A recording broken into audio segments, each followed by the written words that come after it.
नमस्कार दोस्तों, आज हम अनुवाद के सिद्धांत और व्यवहार की समीक्षा करेंगे। तो चलिए सबसे पहले बात करते हैं अनुवाद के अर्थ की।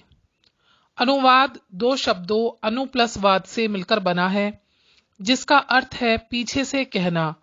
अर्थात अनुवाद एक प्रक्रिया है जिसमें कही हुई बात को दूसरी भाषा में पीछे से कहा जाता है या दोहराया जाता है।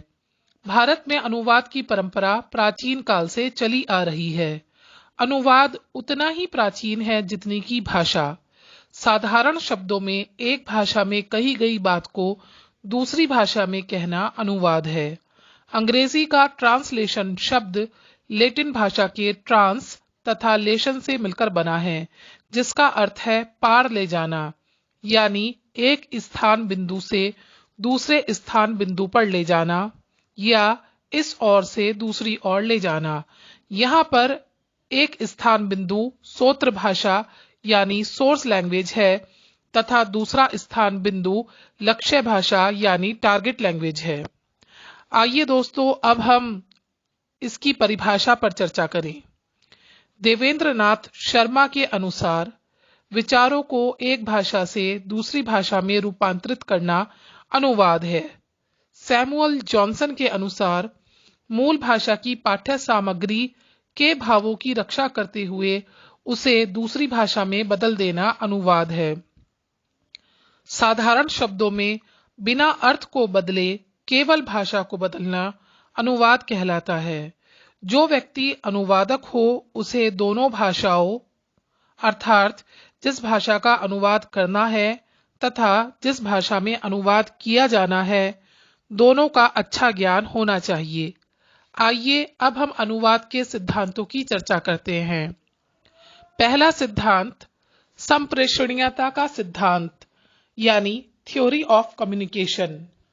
अनुवाद का मूल उद्देश्य सोत्र भाषा के साथ कथ्य को लक्ष्य भाषा में संप्रेषित करना है, जिसमें भाव यानी सेंस को कायम रखा जा सके। उदाहरण के लिए he was a difficult writer का अनुवाद वह एक कठिन लेखक था न होकर वह एक गूढ़ लेखक होगा। इस वाक्य में लक्ष्य भाषा के अनुसार भाव को सटीक रूप में प्रस्तुत किया गया है। यही अनुवाद का संप्रेषणीयता का सिद्धांत है। नंबर 2, समतुल्यता का सिद्धांत। प्रत्येक शब्द के लिए दूसरी भाषा का शब्द एकदम सटीक और समान होना चाहिए। यह समतुल्यता पहले अर्थ स्तर पर होगी, फिर शैली स्तर पर। अर्थात जो सोत्र भाषा है, जिस भाषा से अनुवाद करना है, उसकी शैली को देखते हुए जो लक्ष्य भाषा है अर्थात जिस भाषा में अनुवाद किया जाना है, उसमें निकटता और सहजता होनी चाहिए। अनुवाद के लिए जरूरी है कि अनुदित पाठ यानी कि जिस पाठ का ट्रांसलेशन किया गया वह मूल पाठ यानी कि मेन टेक्स्ट का सहपाठ यानी कि को टेक्स्ट बनकर आए। इसी सहपाठ की संकल्पना में ही समतुल्यता का सिद्धांत होता है। नंबर 3, अर्थ व शैली का सिद्धांत। भाषाओं की अपनी शैलीगत विशेषताएं होती हैं तथा एक शब्द के अलग अलग रूप में अलग अलग अर्थ होते हैं। यहाँ अनुवादक का काम थोड़ा मुश्किल हो जाता है।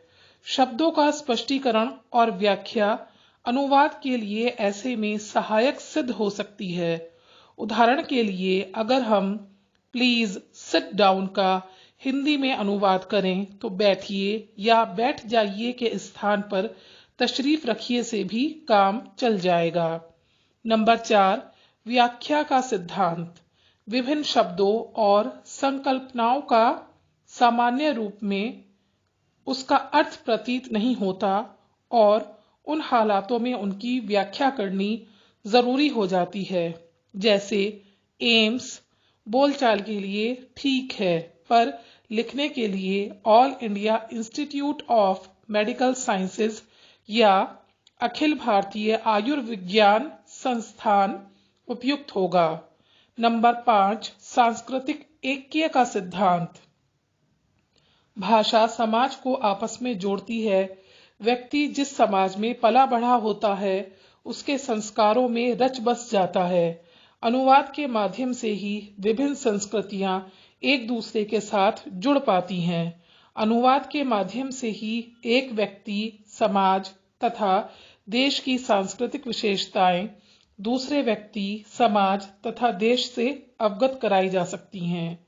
निष्कर्ष: इस तरह अनुवाद की विभिन्न शैलियां तथा सिद्धांत हैं।